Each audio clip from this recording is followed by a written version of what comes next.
asalaamu calaykum daawadayaal kuna soo dhowaada wararka dhambaalka wararka qodobada wararkeena aad ku daawan doontaan waxaa ka mid noqonaya wararkii ugu dambeeyey qaraxyo waaweyn oo burburiyey kaydkii hubka iyo sidoo kale saanada ciidanka.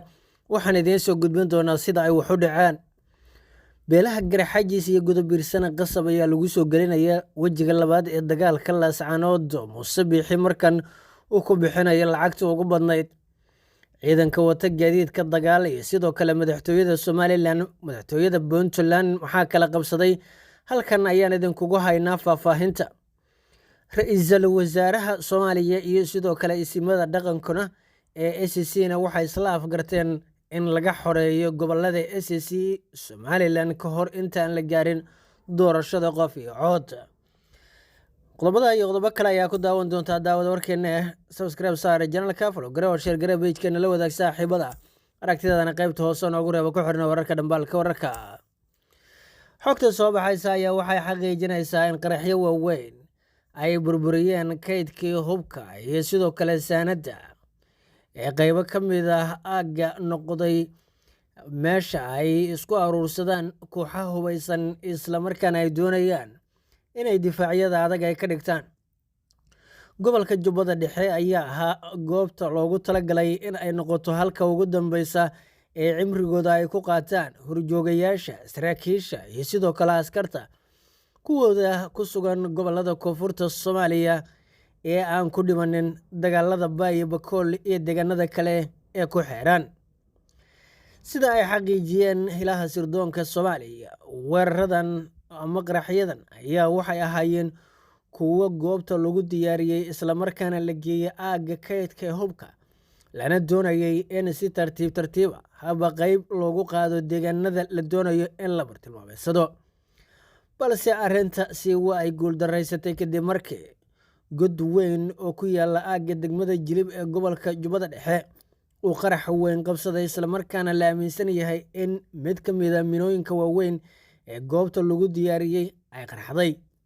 waxayna galaafatay hubkan oo iskugu jiray qaraxyo, qoryaha nooca dirandooriga u dhaca, rasaas iyo sidoo kale agabyo kala duwan oo boholahaasi lagu aruuriyey. hal mino oo qaraxday ayaa wada qarxisay dhammaan qaraxyadii kale ee goobta yaalay, waxaana qiiq madow hawada oo isku shareeray sida ay xaqiijiyeen saraakiil kala duwan oo ka tirsan hay-adaha sirdoonka Soomaaliya.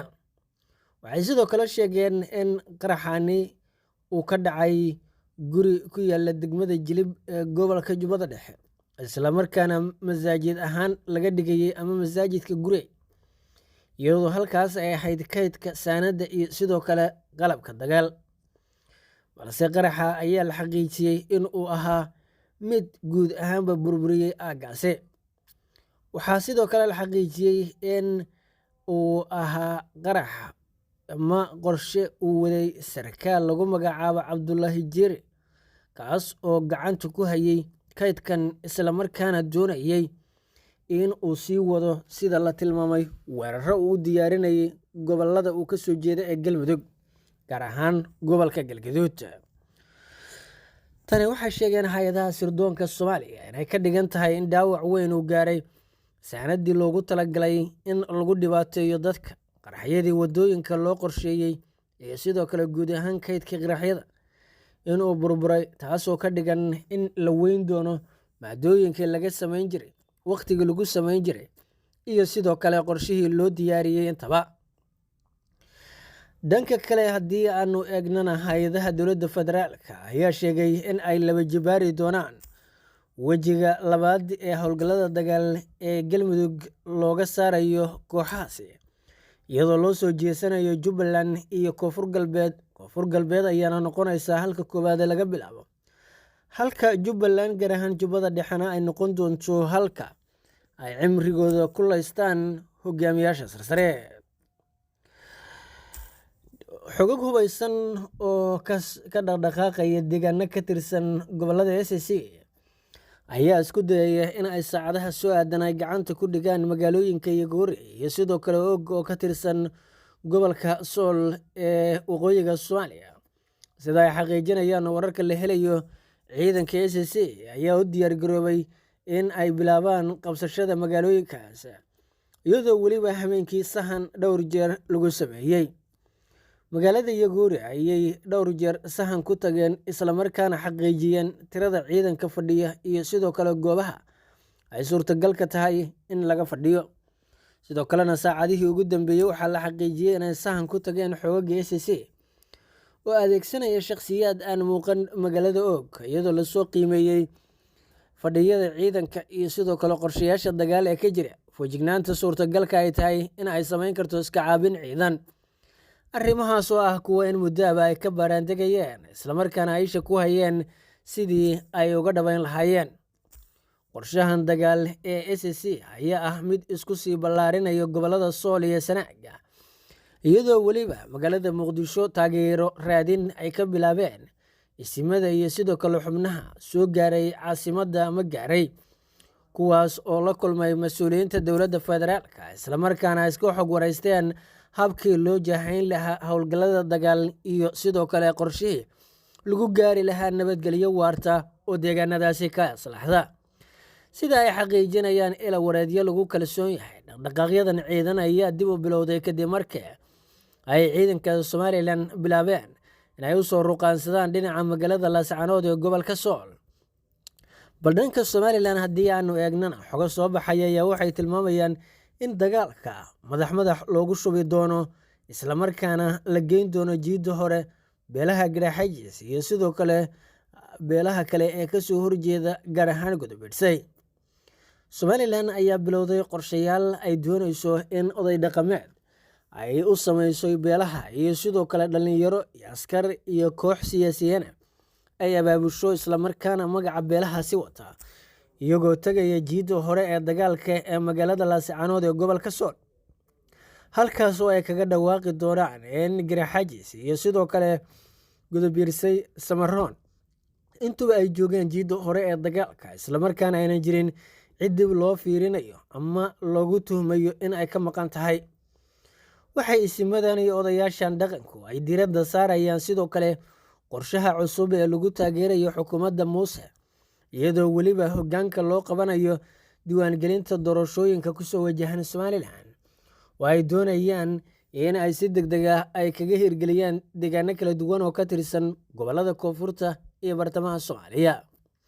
Waa gobollada SSC iyo deegaano kala duwan oo ay doonayaan inay xoog ku maquuniyaan.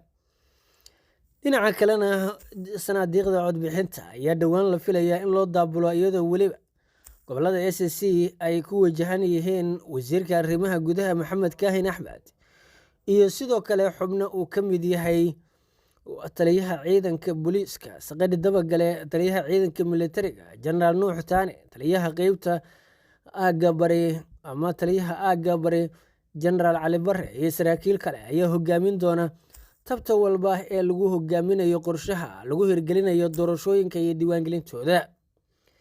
Ciidan hubeysan ayaa gudaha u galay magaalada Garowe caasimadda Puntland, iyagoo weliba fariisimo ka samaystay aagga madaxtooyada.